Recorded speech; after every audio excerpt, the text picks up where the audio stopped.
9.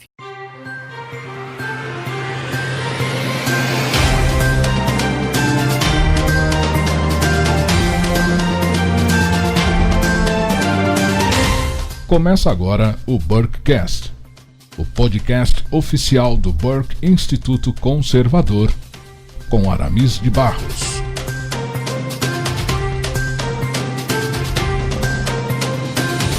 Olá, queridos ouvintes e amigos conservadores do Brasil. Meu nome é Aramis de Barros, eu falo diretamente de Navegantes, litoral norte de Santa Catarina. Seja muito bem-vindo à 6ª edição do Burkecast, o seu bate-papo informativo que abrange reflexão política, conservadorismo, guerra cultural, geopolítica, globalismo, metapolítica e movimentos revolucionários. Sempre enfatizando que aqui no Burkecast, esses e outros assuntos são abordados a partir de uma perspectiva bíblica e conservadora, para que você possa fazer um contraponto a tudo aquilo que tem sido propagado pela grande mídia. Burkecast é um oferecimento do Burke Instituto Conservador, a sua plataforma de ensino online, onde você pode encontrar um abrangente material de reflexão sobre temas variados de interesse do público conservador. Acesse hoje mesmo a plataforma do Burke Instituto Conservador, do burkeinstituto.com, e escolha o módulo de estudo do seu interesse, burkeinstituto.com. Agora, além das plataformas usuais, YouTube, SoundCloud, Instagram, Spotify e iTunes, os episódios do Burkecast estão também disponíveis na programação da Shockwave Radio. Acesse shockwaveradio.com.br ou baixe o app da Shockwave e acompanhe as entrevistas do Burkecast toda segunda-feira às 9 da noite. Se você gostar do conteúdo, por favor, deixe o seu like e nos ajude a aumentar a relevância do canal. Nessa edição do Burkecast, eu tenho o grande prazer de receber um convidado que atua na área da teologia e da filosofia. Ele é formado em teologia pelo Seminário Presbiteriano de Noel Nicodemo Zeller e é formado em jornalismo pela Pontifícia Universidade Católica de Minas Gerais. É aluno de mestrado no Sacra Teologia Magíster no Centro Presbiteriano de Pós-Graduação Andrew Jumper. É autor e tradutor de textos em diversas publicações eclesiásticas e atua como palestrante na área de teologia, filosofia clássica e política. Ele ministra cursos e conferências em diversas igrejas ao redor do Brasil. Ele e sua esposa Janaína e seus 2 filhos moram em Limeira, São Paulo, onde ele atua como pastor auxiliar na igreja presbiteriana dessa cidade do interior de São Paulo. Para conversarmos hoje sobre o tema A Teologia da Missão Integral e a Ameaça Ideológica ao Protestantismo Brasileiro, eu tenho a imensa honra de receber o nosso convidado de hoje, Reverendo Wellington Costa. Seja muito bem-vindo, reverendo. O Burkecast agradece muito a sua disposição para estar conosco para esse bate-papo super atual e relevante. Suas palavras iniciais, por favor. Eu que agradeço, fico muito honrado com a oportunidade dada mais uma vez por essa iniciativa maravilhosa que tem sido o Burke. Então vamos lá, espero poder contribuir humildemente com aquilo que Deus tem me concedido, nas pesquisas que tenho feito, para que o cristianismo ele possa ser realmente compreendido, as suas implicações no âmbito público, no âmbito da política, seja ela a ideológica ou aquela que é realizada no dia a dia das pessoas.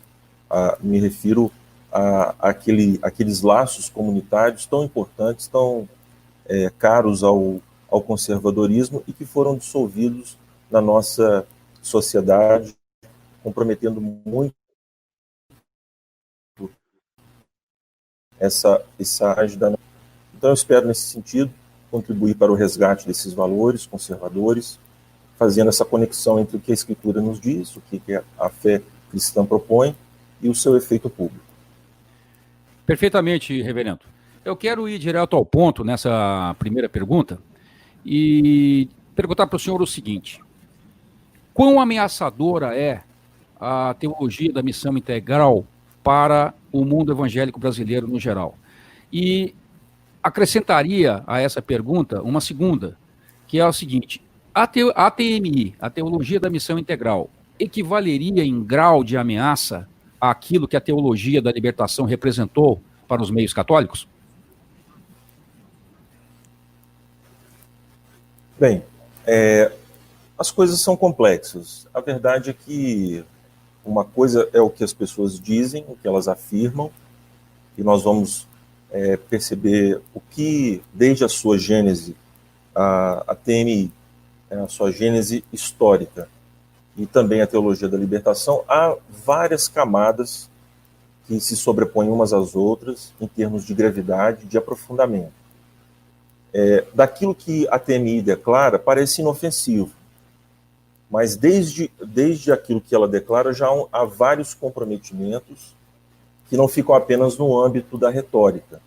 Eles descem a um nível comprometedor do ponto de vista da fé ortodoxa cristã. Mas há outros níveis mais gravosos, mais preocupantes, na própria atuação. Então, nós não podemos definir o que seja essa ameaça da TMI olhando simplesmente para aquilo que é declarado em seus documentos, mas aquilo que é a prática, de fato, dos que participam ativamente dos movimentos de teologia da missão integral. Então, é no desvelamento dessas circunstâncias que nós vamos efetivamente compreender aonde querem chegar aqueles que são os proponentes da TMI. Eles disfarçam, eles desconversam, mas a verdade é que alguns dos seus proponentes, em nosso país e fora daqui, são esquerdistas ativos, infiltrados, e que podem trazer, e tem provocado um dano enorme à igreja brasileira como um todo, não só à igreja protestante, mas ao catolicismo, porque há esse cruzamento entre a teologia da libertação e a teologia da missão integral. Então, dizer assim, olha, é tudo a mesma coisa. Não, mas também tentar contemplar, dizer que não há gravidade, é também uma postura ridícula e mal informada. Perfeitamente, reverendo. Uma pergunta que eu acho também muito relevante, já que nós estamos vendo a gravidade que a TMI representa, algo importante a se perguntar é o seguinte: na sua percepção, a teologia da missão integral, no momento, ela está em ascensão? E se está, há algum nicho em especial do protestantismo onde ela é recebida de uma forma mais aberta, o acolhimento é maior? O que o senhor acha sobre isso?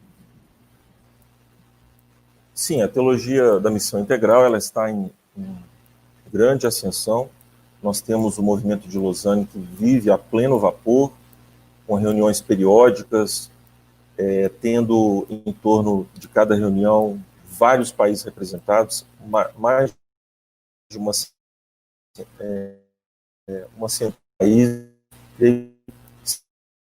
120, desse número, com vários tentáculos ao redor do mundo, e o nicho no Brasil vem crescendo exponencialmente. Nós temos desde a era do PT, o PT nasce tendo essa influência sobre as comunidades eclesiais de base, no catolicismo romano, mas ao longo das gestões do PT propriamente, houve sempre a tentativa, e mais do que isso, um afinamento entre o partido e as igrejas protestantes. Então, por exemplo, as últimas eleições em que o PT se elegeu no país, ele se elegeu pela influência que exerceu sobre a Assembleia de Deus, que é uma denominação gigantesca no nosso país. Há, então, essa interlocução crescente dos movimentos de esquerda, e isso foi feito, por exemplo, por Gilberto Carvalho. Ele é um ex-seminarista católico, e ele era o homem responsável, na época do petismo, de promover essa interlocução. E ele fez isso, pois é muito amigo de Ariovaldo Ramos, e através desse contato nós vemos esse movimento do petismo, do esquerdismo em nosso país em direção às igrejas evangélicas e às igrejas protestantes. E, claro, as pessoas que receberam essa influência e as pessoas que promoveram essa influência foram pessoas ligadas à TMI. O caso mais explícito é, de fato, o de Ariovaldo Ramos. Mas nós poderíamos citar outros nomes, né? Valdir Sternagel, René Kivitz, Robson Cavalcante, Regina Sanches, são nomes que foram sendo aí, lidaram muito com essa influência da TMI, na recepção dessa influência do petismo sobre a igreja protestante.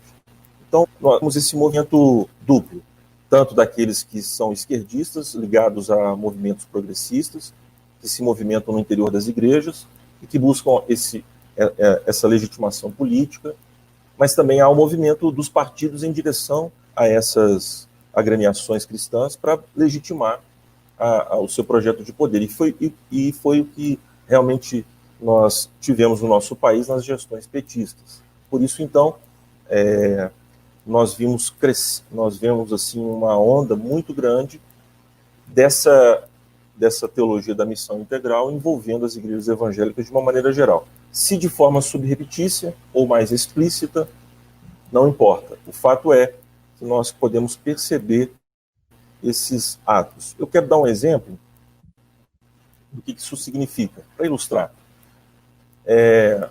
Não vou citar nomes, mas há uma publicação evangélica muito famosa no sul de Minas, onde, a uma certa altura, na primeira década do século, eles defendiam abertamente a feminização da igreja, que é uma das pautas da teologia da missão integral e da teologia da libertação. Não importa o nível, mas sempre há isso. Então, essa publicação fez a seguinte proposta. Ela fazia uma crítica ao texto de Timóteo, onde Paulo proíbe que as mulheres ensinem, fazendo uma crítica cultural, invalidando a argumentação de Paulo, dizendo que ele estava se baseando no seu chauvinismo da época. E, terminada essa lição, o autor propunha que você formasse grupos de discussão sobre o papel das mulheres na igreja. Esse é um exemplo muito pequeno daquilo que já tenho observado ao longo da minha caminhada no contexto da minha igreja e de outras igrejas, sobre o que tem sido feito. Agora, há pouco tempo atrás, nós vimos várias igrejas presbiterianas, várias denominações protestantes, sendo invadidas por essa ideia de uma liderança feminina mais atuante na igreja. Isso está contemplado no Pacto de Lausanne, que é um dos marcos da teologia da missão integral, e tem sido a atividade rotineira de realmente apelar para um papel mais relevante das mulheres no contexto da igreja. Bem, nós vimos isso crescer de forma assustadora, e é interessante nós perceber as vínculos mais extensas, mais abrangentes, diria, melhor dizendo, que a teologia da missão integral está no grupo de liderança. É um grupo de líderes, o The Elders, é um grupo de grandes líderes, ex-presidentes dos países no mundo, grandes lideranças. Fernando Henrique Cardoso faz parte desse grupo. Kofi Annan fez parte, já falecido. Desmond Tutu e outros grandes líderes que realmente propunham essa pauta de uma participação da mulher na sociedade e nas igrejas. E um dos patrocinadores desse grupo é George Soros. E esse grupo vem com seus tentáculos, pois eles não aparecem na linha de frente, lançado os seus tentáculos sobre as igrejas protestantes. Então, Jimmy Carter, que é um dos membros do The Elders, ele levou essa proposta e ele até saiu da Igreja Batista do Sul dos Estados Unidos. A igreja não o tolerou, mas ele defendeu e defende vigorosamente essa participação feminina. Então, são esses exemplos que nós vamos vendo conexões mais profundas, mais extensas, mais abrangentes da teologia da missão integral, que fica muito além daquilo que eles declaram. Não, nós queremos uma participação feminina, Mas quando você vai puxar o novelo, né, alando o novelo, aí, e você vai vendo vinculações que são muito profundas, né? Perfeitamente, Reverendo. Só mencionou aí o Jimmy Carter, só lembrando que ele costuma ser referência para o pessoal da esquerda, né? Mas ele é Sim, membro de uma outra organização, foi membro de uma outra organização globalista muito importante, que foi a Comissão Trilateral, né?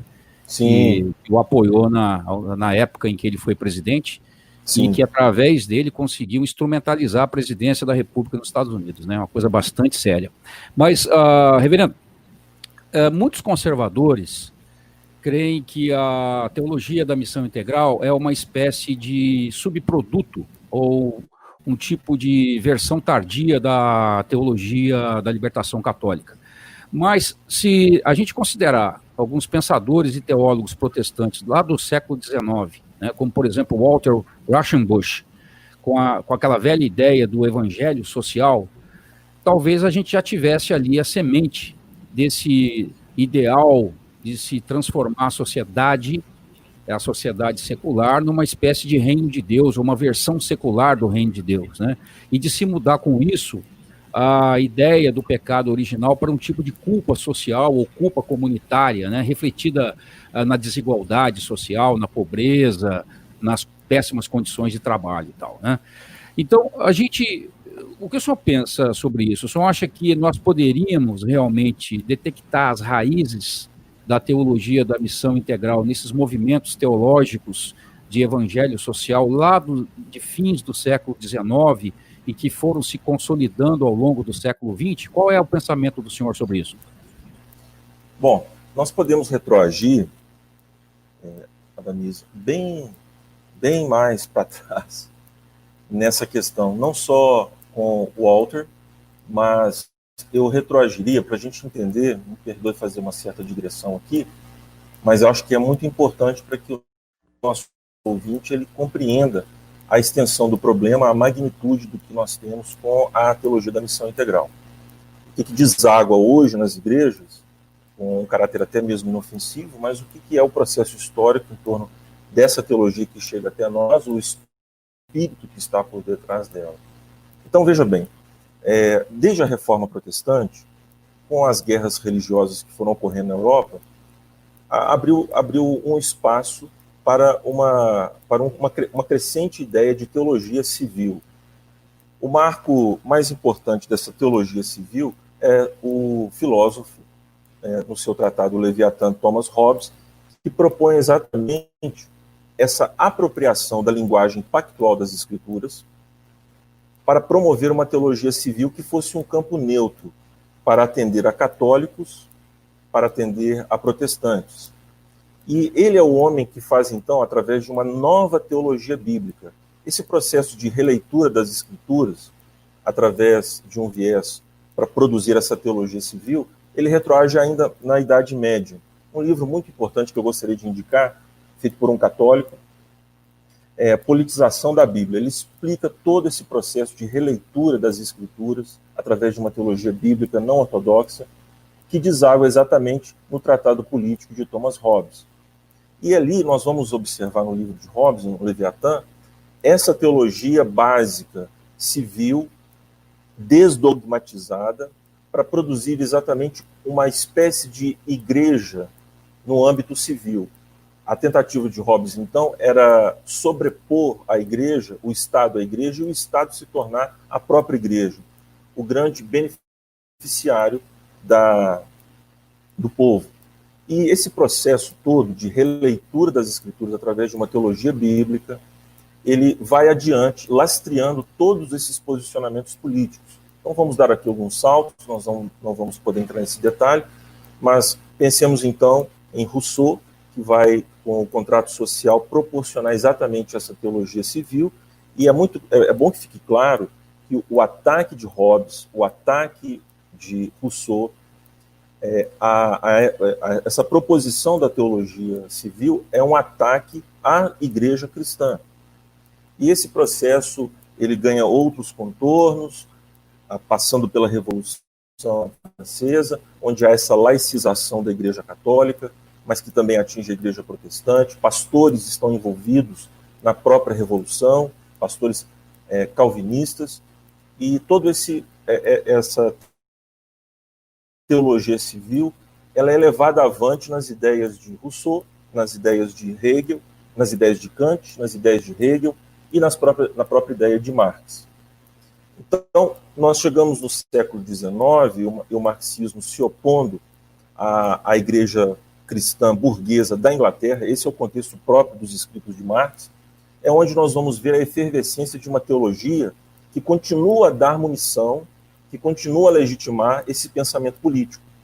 E é justamente no bojo dessas circunstâncias que surge o movimento fabiano e as vinculações das grandes fortunas promovendo essa teologia liberal.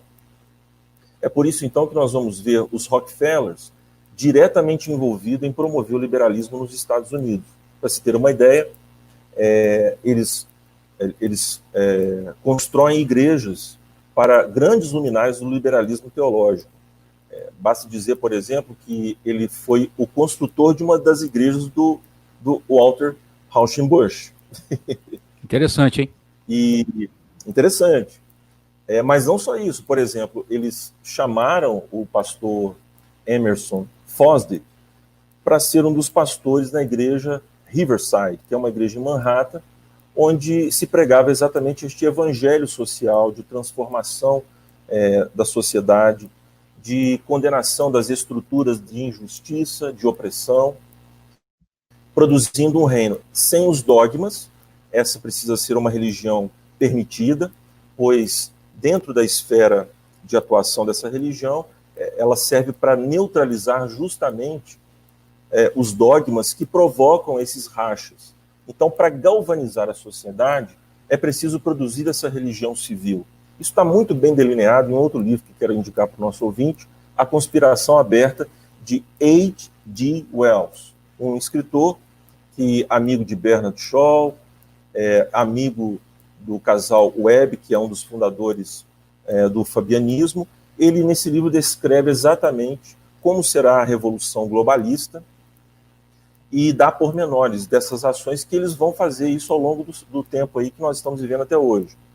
Então, quando nós conectamos Rauschenbusch a esse movimento de teologia civil, fica mais interessante a gente perceber, por exemplo, que os Rockefellers são eles que patrocinam a vinda, estão envolvidos na vinda dos professores da escola de Frankfurt, que são foragidos, que saem da Alemanha nazista, e eles são recebidos por Paul Tiller, que foi também recebido pelos irmãos Niebuhr, no contexto dos Estados Unidos. Universidade de Colômbia, né, reverendo? Isso. Um dos objetivos é exatamente povoar as universidades americanas, e o Tiller vai dar aula no Union Theological Seminary, outros vão atuar em Princeton, e Princeton é um dos focos do liberalismo, onde o fundamentalismo com Machen vão se insurgir, dando origem à Igreja Presbiteriana Ortodoxa. Mas é muito interessante nós notarmos que esse seminário de Princeton, o Francis Schaeffer, ele conta isso em detalhes, como se deu o processo de teologia liberal. O Machen vai fazer o seu doutorado na Alemanha, ele vem para os Estados Unidos, fica completamente assustado, dizendo, olha, se esse liberalismo cair aqui nos Estados Unidos, com o pragmatismo que existe na América, vai ser devastador. E foi o que aconteceu. Num prazo de 10 anos, num prazo muito curto, talvez até menos, os liberais o que fizeram? Eles sabiam que não poderiam bater de frente assumindo as instâncias de poder da igreja, então, nos bastidores, nas igrejas, atuando nas igrejas e distraindo a liderança ortodoxa com poder eclesiástico, eles foram atuando e recrutando os novos pastores. E num prazo de pouquíssimo tempo, uns 10 anos, se não me engano, toda a igreja americana já estava praticamente subvertida, né, abraçando o comunismo. E quem vai estudar lá em Princeton, com os irmãos, com Reinhold Niebuhr, quem vai estudar em Princeton? Richard Shaw. Ele é um dos alunos de Princeton. E Richard Shaw vai vir para o Brasil na década de 50 como missionário. Ele passa primeiro pela Colômbia e vem atuar aqui no nosso país, no Seminário de Campinas. e o impacto da vida deste homem foi impressionante. Richard Shaw, com essas ideias marxistas, abraçando de fato o marxismo, ele é um barthiano, mas que abraça essa teologia do evangelho social, essa teologia civil, e ele tenta produzir. Ele vem para o Brasil sob os auspícios dos Rockefellers. Então é muito interessante nós vermos que a atuação de Richard Shaw, a formação, por exemplo, do Conselho Mundial de Igrejas, tudo isso é anterior ao momento histórico do surgimento da teologia da libertação.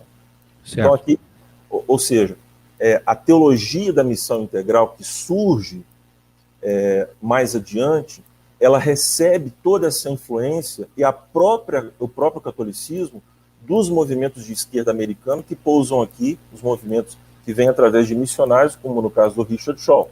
E aí chegamos, quem deu aula para quem Richard Shaw deu aula no Seminário de Campinas? Rubem Alves. Rubem Alves, então, é pastor, se torna pastor, segue para os Estados Unidos, faz o seu mestrado no Union Theological Seminary. Creio que ele já não tem aulas com o Tiller, mas tem aulas com as ideias do Tiller. Certo.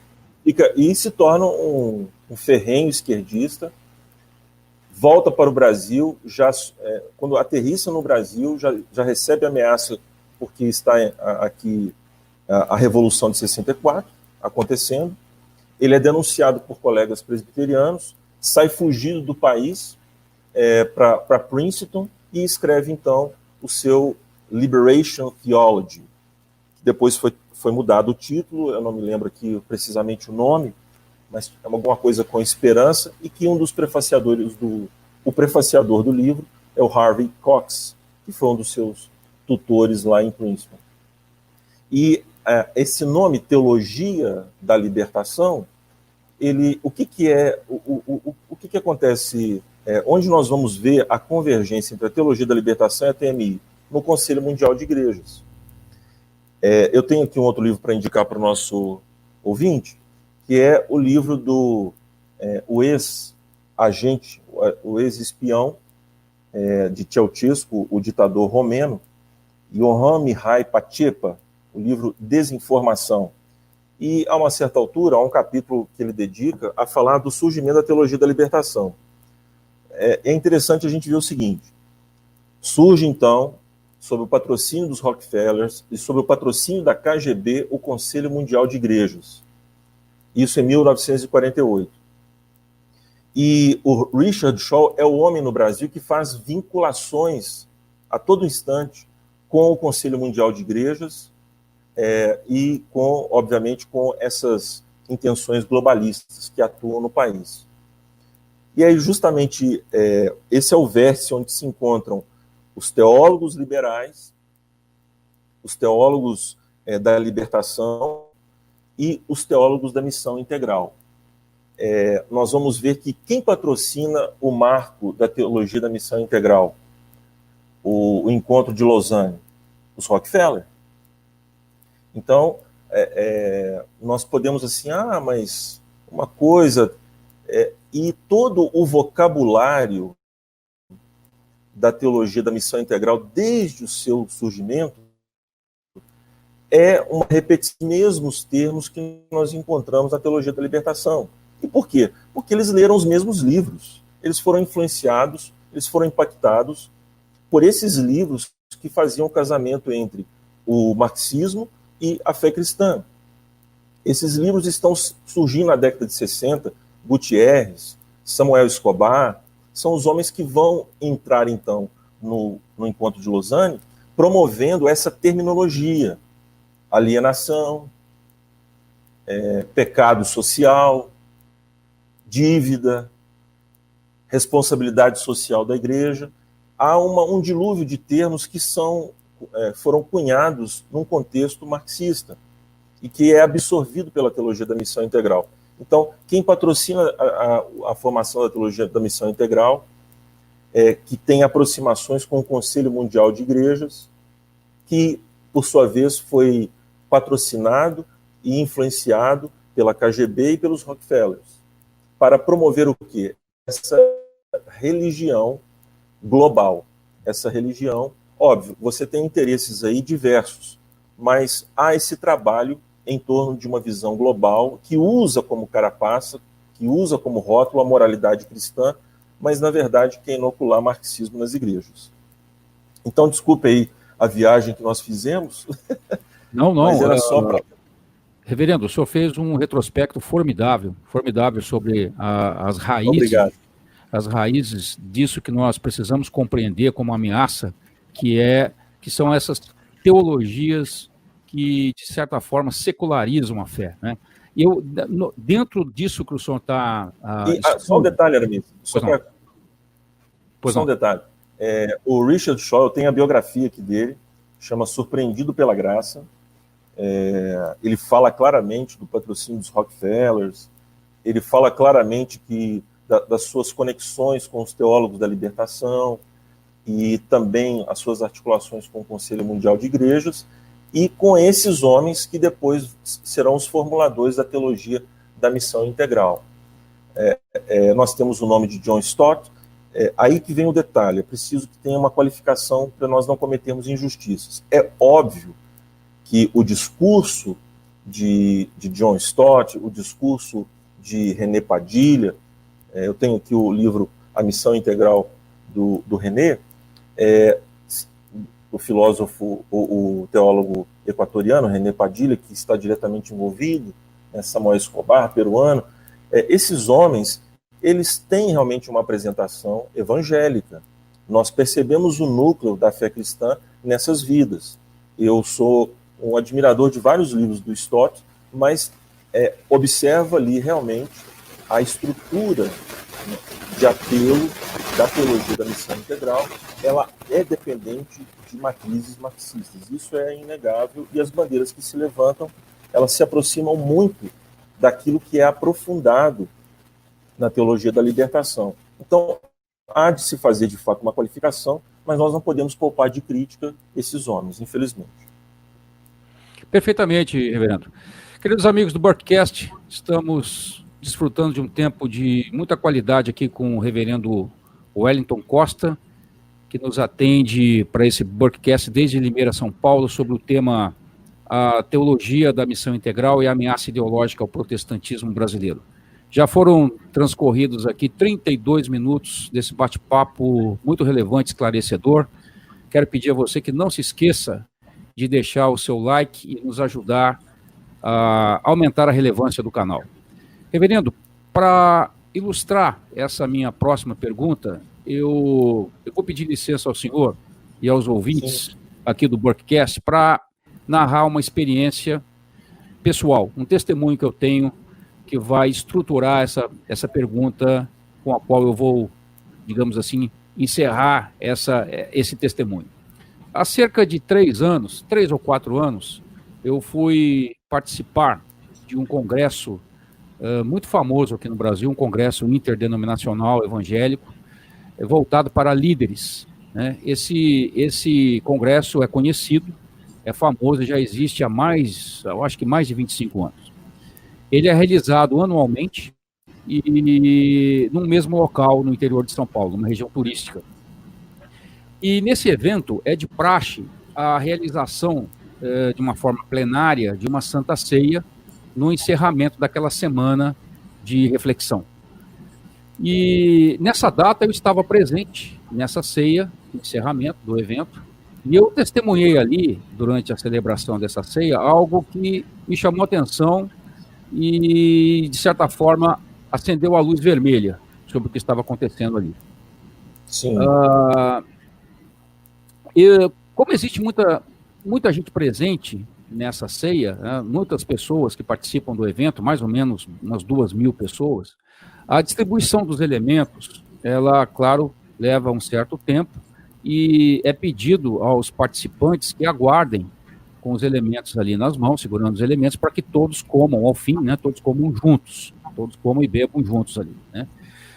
Assim, no fim da distribuição dos elementos, o pastor que estava dirigindo essa celebração, eu conheço, não me consta que ele tenha nenhuma afinidade com o marxismo, né? Mas ele fez a pergunta tradicional que se faz ao fim da distribuição dos elementos em qualquer congregação cristã ali, né? A pergunta tradicional é a seguinte: alguém ficou de fora? Ou seja, alguém deixou de receber os elementos? E essa pergunta é feita, e geralmente o que acontece quando alguém de fato fica de fora é simplesmente uma pessoa levantar as mãos para que ela possa ser atendida. Mas nesse caso, aconteceu algo diferente, né? Passados ali 2 ou 3 segundos da pergunta, o indivíduo se levantou no meio do público e disse algo do tipo assim: sim, ficaram os homossexuais, os gays, os transgêneros, ou algo desse tipo. Logo a seguir, no segundo seguinte, levanta uma outra pessoa e diz assim: sim, ficaram de fora os negros, os pobres, os necessitados. E assim foram umas 3 ou 4 pessoas numa situação assim evidentemente ensaiada, né? Então, a ideia ali, para quem já conhece a teologia da missão integral, o que pretendem esses tais, era mostrar que aquela cerimônia sagrada, ela não estava sendo inclusiva, né? E assim, nós percebemos que dentro dessa visão, a ceia, ela é instrumentalizada de forma a perder a sua dimensão transcendental e se revestir de uma certa imanência, com o propósito, por exemplo, de instrumentalizar a inclusão social. Por que eu contei para o senhor e para os nossos ouvintes esse testemunho?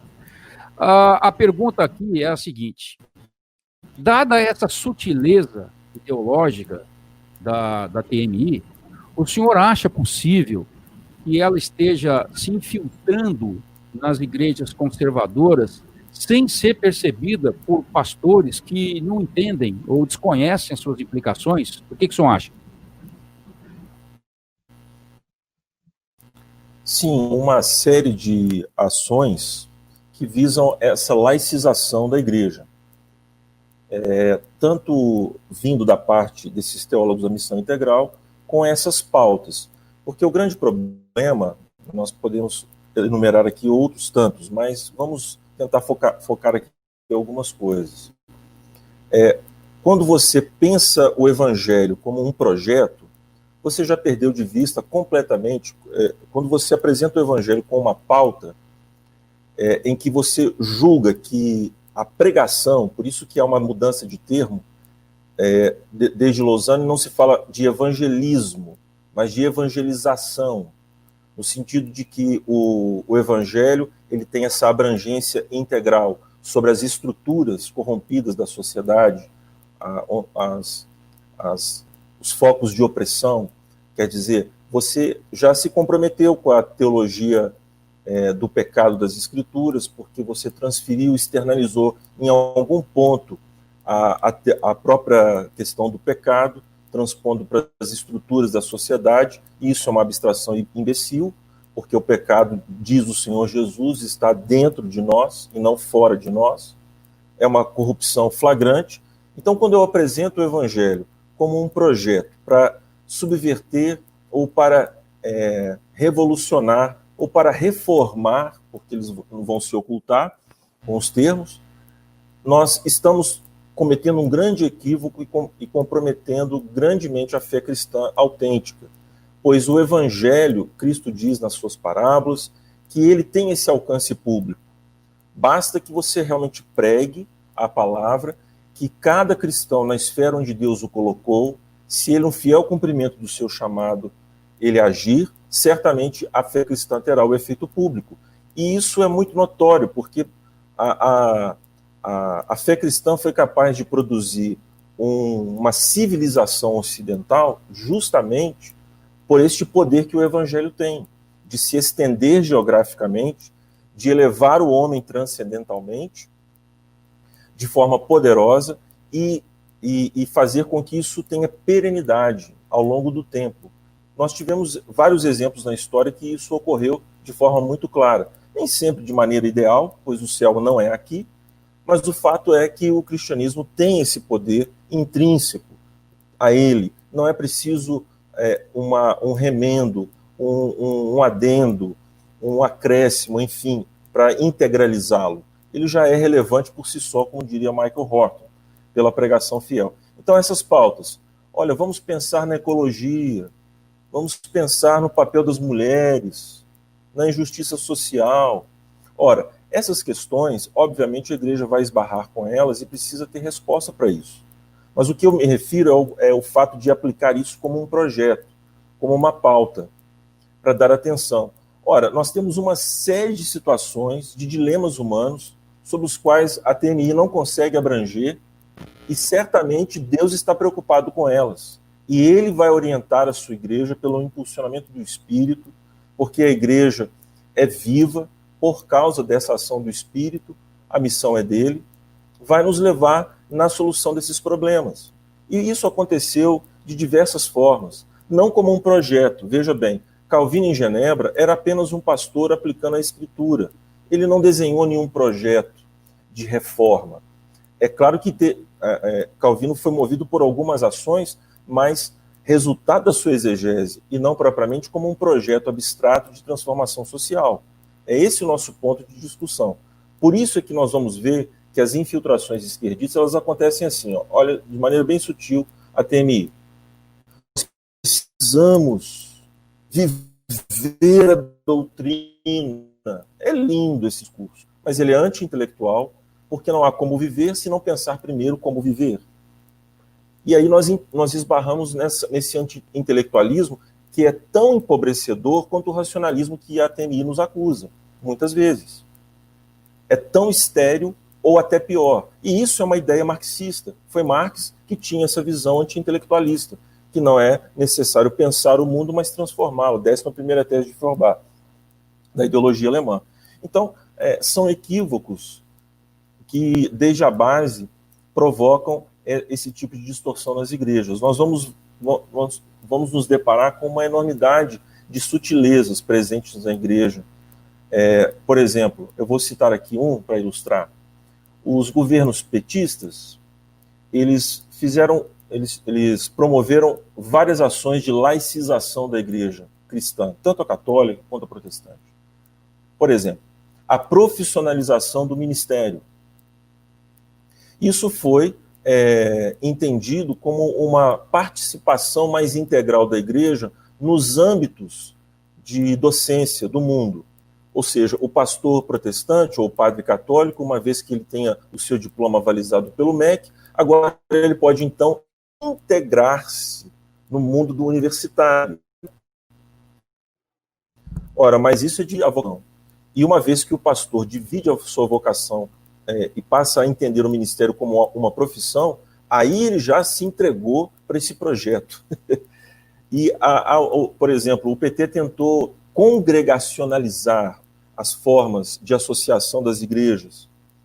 E aí, tirando os distintivos presbiterianos, os distintivos congregacionais anglicanos, a própria Igreja Católica, quer dizer, é uma forma de imputar ao mundo o anticlericalismo, de fazer com que o povo se insurja contra as suas lideranças, entendendo que as suas associações, o poder que os pastores, padres, eles possuem, não é algo que vem de Deus, mas é algo do povo. O poder, então, tem um aspecto imanente e não transcendente. Enfim, nós poderíamos citar aqui outras articulações que foram muito bem recebidas e praticadas. Falamos aqui do papel da mulher. Tudo isso é falado com muita desenvoltura, com muita tranquilidade, mas que, ao fim e ao cabo de tudo isso, nós vamos ver uma igreja que é irrelevante, uma igreja que não cumpre o seu papel efetivamente, e porque isso entristece o Espírito de Deus, pois Deus usa as coisas que não são para envergonhar as que são. Os homens que sacudiram o mundo romano e subverteram completamente a ordem daquele império foram homens simples, que Deus fez questão de assim usá-los de forma autêntica, não só porque eles eram homens que tinham uma ética cristã. O cristianismo não estava reduzido ao aspecto ético. Porque reduzir o cristianismo ao aspecto ético é reduzi-lo a nada. É justamente o aspecto que havia simples lá da Galileia. E a vida cristã autêntica, que esses pensamentos, que essa teologia produzir nos seus corações, ela transformou o mundo de maneira poderosíssima. Muito bem, reverendo. Eu quero reservar esses 15 minutos finais que nós temos da nossa entrevista para duas últimas perguntas, reverendo. E uma delas é a seguinte: a figura mais emblemática, se é que nós podemos dizer assim, da teologia da missão integral no Brasil, é um pastor muito atuante nos meios políticos. Essa figura acabou notabilizada por expressar publicamente o seu apoio a Hugo Chávez, porque em 2004 ele visitou pessoalmente o ditador venezuelano, né? E foi notabilizada também por apoiar pessoalmente, por exemplo, as invasões de terra do MST e por chegar até mesmo a subir no palanque num comício pró-Lula. Além disso, ele foi visitar o ex-presidente na cela especial que lhe foi reservada na Polícia Federal lá em Curitiba. Agora, diante desse quadro, o senhor acha que, com essas ações que eu citei aqui, que são ações escancaradamente esquerdistas, né? O senhor acha que as reais intenções dos apóstolos, né, da TMI, elas ficam devidamente claras para os pastores ou ainda não? Olha, nós temos níveis diversos de consciência das implicações que o marxismo tem, seja em qual nível for, os comprometimentos que o marxismo gera. Nós temos vários níveis de consciência. Graças a Deus, eu posso afirmar que nós temos vivido um tempo de maior despertamento, onde os cristãos estão mais atentos quanto às implicações públicas da sua fé, da atuação política. O cristianismo tem sim um desdobramento político. Não se pode desvincular da fé cristã o intento de Deus de colocar sob os pés de seu filho os reinos deste mundo. E isso é algo que vai realmente acontecer. É profecia bíblica que reis se dobrarão ao rei dos reis. E isso se cumpre literalmente ao longo da história do cristianismo. Nós temos, então, vários níveis de consciência sobre os perigos que o marxismo representa. Há teologias materialistas que são insufladas pelo próprio esquerdismo. Atente para esse detalhe. Quando nós vemos, por exemplo, alguns dos críticos da TMI fazendo objeção às teologias materialistas de neopentecostais, que enfatizam essa prosperidade material, essa prosperidade de uma forma geral aqui no mundo e agora, mal sabem os incautos de que toda a religião, toda a fé que tem por proposta esse aspecto materialista, ele serve à causa revolucionária. Então, o mesmo imanentismo que está presente nos teólogos da missão integral está presente também nessas teologias materialistas. Por isso que eles se encontram em algum ponto. Não é à toa que Edir Macedo foi o grande apoiador de Lula. Assim também outras teologias mais materialistas de outras denominações, protestantes ou católicas, carismáticas, elas abraçaram, infelizmente, essa proposta de transformação do mundo. Por que eu estou dizendo isso? Porque pode parecer assim, um tanto quanto... a gente pode cair no seguinte erro. Olha, a proposta materialista da TMI, ela é ameaçadora, ela é perigosa, mas nós não podemos ser afetados, porque ela não chega até nós de forma explícita. Na verdade, toda essa religião que narcotiza as pessoas em torno de idolatrias rasteiras, que imanentiza, reduz o cristianismo à espiritualidade, tudo isso atende ao processo revolucionário. E, de alguma forma, nós vamos observar que essas igrejas, elas atenderam a esse chamado. Então, veja, não é porque eu não admiti a TMI na minha igreja, de maneira formal, que eu não estou afetado por ela em algum nível. Daí que os pastores não têm essa consciência. Muitas vezes, os líderes religiosos, de uma maneira geral, não têm essa consciência.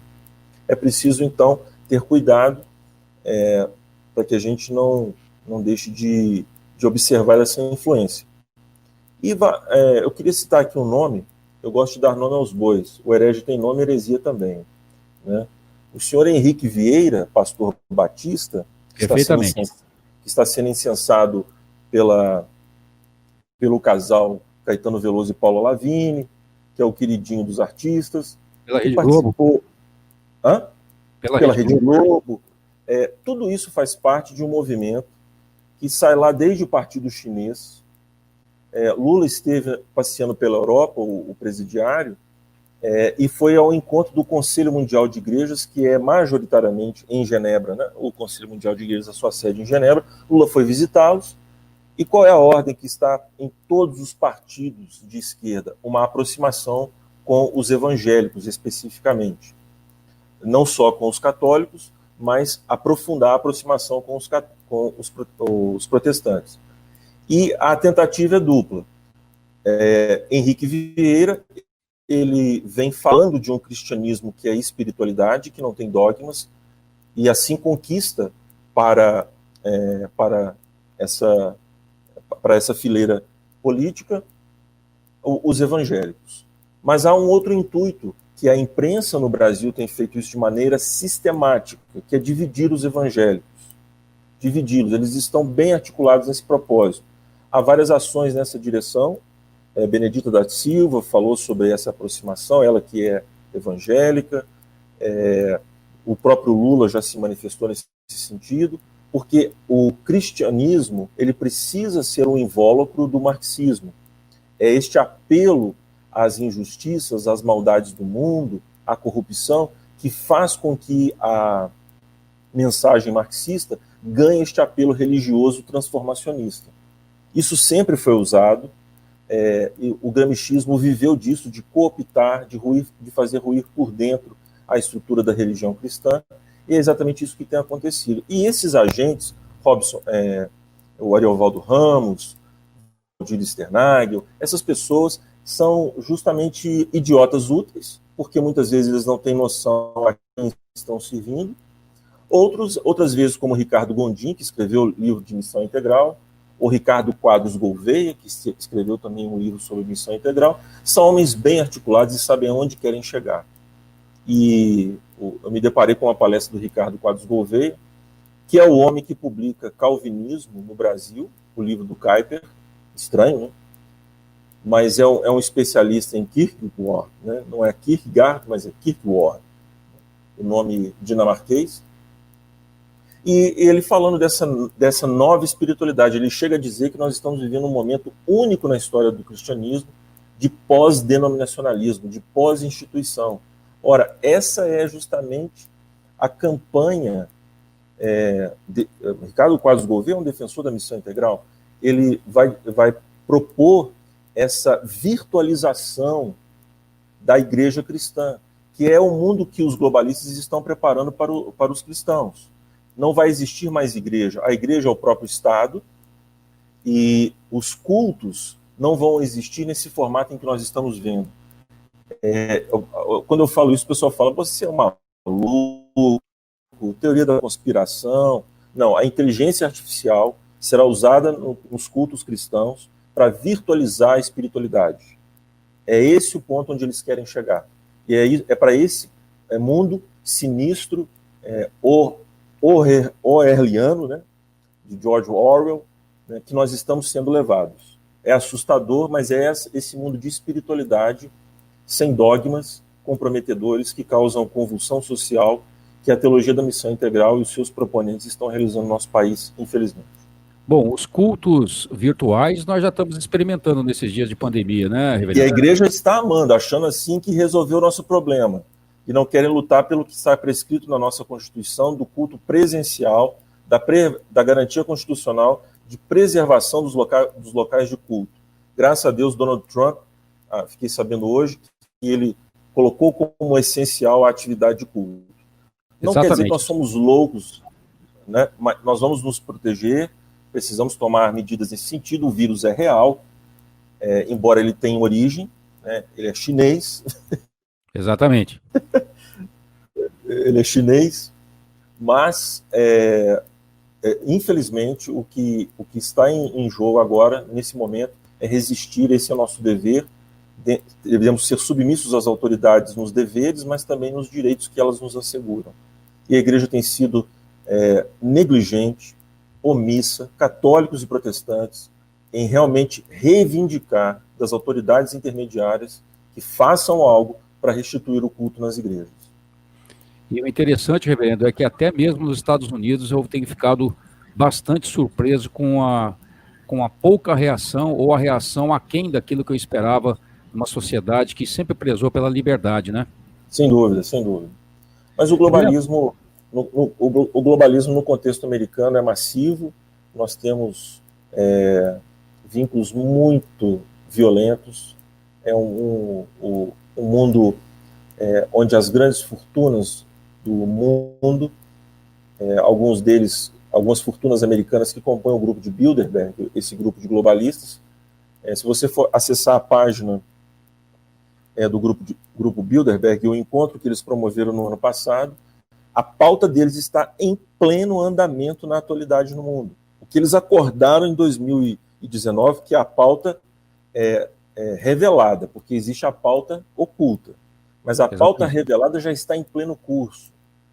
E um deles é exatamente a supressão dos direitos individuais, a quebra das barreiras nacionais, e para isso você precisa desestabilizar as nações, desestabilizar as instituições. De um lado você precisa amedrontar para justificar a presença do Estado, e da outra ponta você propõe políticas que venham suprir esse pavor. Então, por conta de um medo excessivo, as liberdades individuais estão sendo terrivelmente suprimidas no contexto americano, infelizmente, né? Com essa participação aí das mídias sociais. Isso tudo está na pauta lá do grupo Bilderberg. Eu indico o nosso ouvinte para acessar, e você vai ver que é exatamente isso que eles estão fazendo. Eles nem têm vergonha mais eles não têm mais vergonha, eles mostram mesmo. Já tem até website, né, reverendo? Sim, sim. Era secreto, no sigiloso, agora eles mostram. Davos é uma articulação do próprio grupo. O premier chinês participou dessa última edição, e outros, George Soros e essa turma toda. Então, essa articulação é muito forte, muito poderosa, é transnacional, ela é metapolítica. A política hoje institucional nada mais é do que a ação daquilo que foi acordado para além das instituições nas sociedades, e nós temos visto isso, infelizmente, acontecer. Reverendo, nós temos escassos minutos aqui para essa pergunta final. Eu sei que ela é complexa e exigiria um tempo maior de resposta, mas eu vou pedir que o senhor seja sucinto para que a gente possa aproveitar o tempo com o senhor aqui, né? Eu acho que ela é muito importante, porque diz respeito ao tamanho e o papel do Estado na sociedade, segundo o entendimento do evangélico brasileiro médio. O senhor acredita que, em geral, a visão do Estado que o cristão brasileiro tem, ela está mais próxima de uma concepção hegeliana, de um tipo de um Estado semi-divinizado, um Estado benfeitor, onipresente, ou mais próxima de um conceito reformado, mais ou menos como aquele proposto nas esferas de soberania de Abraham Kuyper? O que o senhor acredita que está na cabeça do evangélico brasileiro com respeito ao tamanho e o papel do Estado? Rapidamente, por favor. Sim, eu vou começar de trás para frente. Talvez cometer algumas gêneros quando vai ter tempo da gente trabalhar. Mas o fato é que, assim, a soberania de esferas do Kuyper eu vejo com reservas. Ela é tão perigosa como proposta de atuação da sociedade, da igreja, quanto o próprio Estado robesiano, que é o que a gente vive hoje. E eu digo isso com muita tranquilidade, porque eu li muitas coisas em relação a Marx e vi questões muito próximas dessa proposta de projeto social de Kuyper, onde ele equaliza uma sociedade que é aristocrática. Então, a sociedade é ontologicamente aristocrática, ela tem níveis de glória, níveis de excelência. Nós não podemos falar de esferas. Quando nós concebemos a sociedade de forma abstrata, como Kuyper nos propõe, nós estamos dando passo a um tipo de pluralismo que é debilitante para a própria fé cristã. Então, eu fico com a proposta de Calvino, dessa relação Estado-Igreja, onde você tem, de fato, uma distinção e não separação. O pessoal fica falando que a reforma trouxe a separação Estado-Igreja. É porque nunca leu e nunca estudou. Calvino nunca propôs separação, mas distinção, e, de fato, a igreja precisa ser aquela que prega a palavra, mas há um nível em que Estado e igreja precisam ter um trabalho corroborativo, um trabalho integrado. A justiça externa tem que ser garantida, inclusive em relação à primeira tábua da lei, porque não se pode falar de segunda tábua, da ética cristã, em relação ao seu próximo, sem o fundamento teológico, sem o fundamento transcendente da ética, que é justamente o louvor a Deus. Então, o Estado, nós temos que lutar para que ele, não é que ele seja um Estado teocrático, não é dessa maneira que eu penso, mas que ele tenha cada vez mais influência da fé cristã, que reflita em suas leis a ética cristã em todos os sentidos. Mas o brasileiro, infelizmente, o que nós vimos, a Constituição de 88 produziu, foi o Estado de Hobbes, o Estado, como você mesmo mencionou muito bem, esse Estado onde o indivíduo transcende através das concessões de benefícios, garantias de direitos, que suprimem os deveres. Então, a Constituição sempre coloca na conta de alguém que a gente não sabe, mas a gente sabe sim. É nós que vamos pagar essa conta dos direitos que ela diz que nós temos acesso. E, então, esse estado de transcendência individual, onde nós, através de políticas, vamos ter acesso cada vez mais crescente a direitos, isso está previsto na nossa Constituição. Eu sou um ardoroso defensor de uma reforma da Constituição. Nós precisamos lutar por isso. Muitos dizem que é algo que não é para agora, mas a situação está aí. Nós precisamos, de fato, de uma nova Assembleia Constituinte.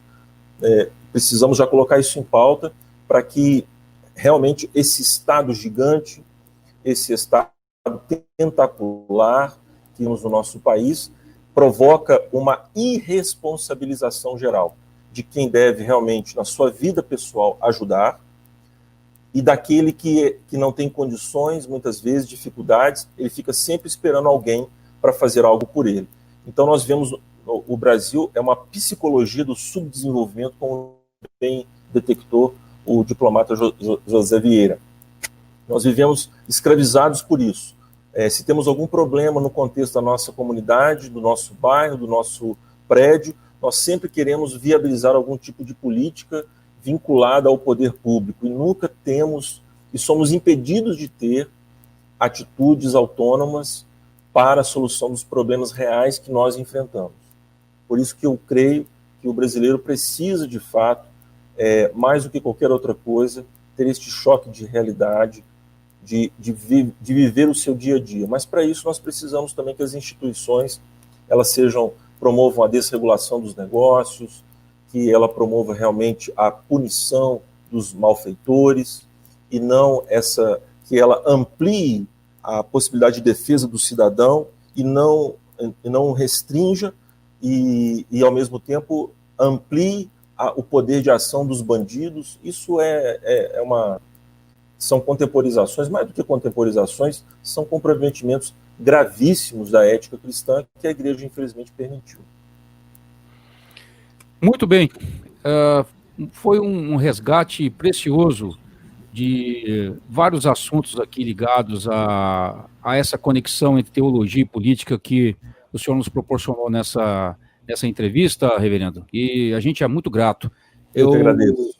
Eu quero agradecer muito a presença do senhor. Nós estamos chegando ao fim de mais esse podcast, e eu creio que ele foi de muito proveito para o público conservador, especialmente, nesse caso, os ouvintes evangélicos. Eu quero agradecer mais uma vez a disponibilidade que o senhor teve para nos abençoar com o seu conhecimento, com a sua experiência, e eu quero deixá-lo com uma breve palavra final, reverendo. Eu que agradeço, me sinto assim muito honrado, é uma alegria poder participar desse processo todo que nós temos vivido no país, de redescoberta dos valores conservadores. Eu me sinto muito honrado mesmo, e grato a Deus, porque no pouco que Ele, no muito que Ele tem me dado, eu quero servi-lo, quero ser uma bênção para a igreja, modestamente, né? Eu não sou um erudito, eu sou apenas um estudioso simplório, simples, e tento entender as coisas da melhor forma que posso, com os dons que Deus tem me dado, com fidelidade. E o meu desejo é sempre servir aos irmãos, servir à igreja, servir àqueles que, de alguma forma ou de outra, se vinculam às causas conservadoras, estão interessados na melhoria da nossa sociedade como um todo. Então, a minha gratidão a Deus e ao Burke, que mais uma vez me concede essa rica oportunidade de comunicar um pouco essas ideias conservadoras aí. Okay? Muito obrigado, Adriano. Deus abençoe ricamente. Um abraço. Amigos conservadores do Brasil, mais uma vez, o meu muito obrigado por seu prestígio ao Burkecast com a sua audiência. Os episódios do Burkecast, como você sabe, estão disponíveis nas plataformas online da sua preferência, YouTube, Instagram, Spotify, SoundCloud e iTunes. E estão também disponíveis agora no Shockwave Radio, no endereço shockwaveradio.com.br. Se você gostou do conteúdo, por favor, acesse e compartilhe com os amigos. Espero encontrar vocês novamente no próximo episódio do Burkecast. Não se esqueça do recado bíblico de 2 Coríntios 13:8. Nada podemos contra a verdade, senão pela verdade. Um grande fraternal abraço a todos vocês e até a próxima.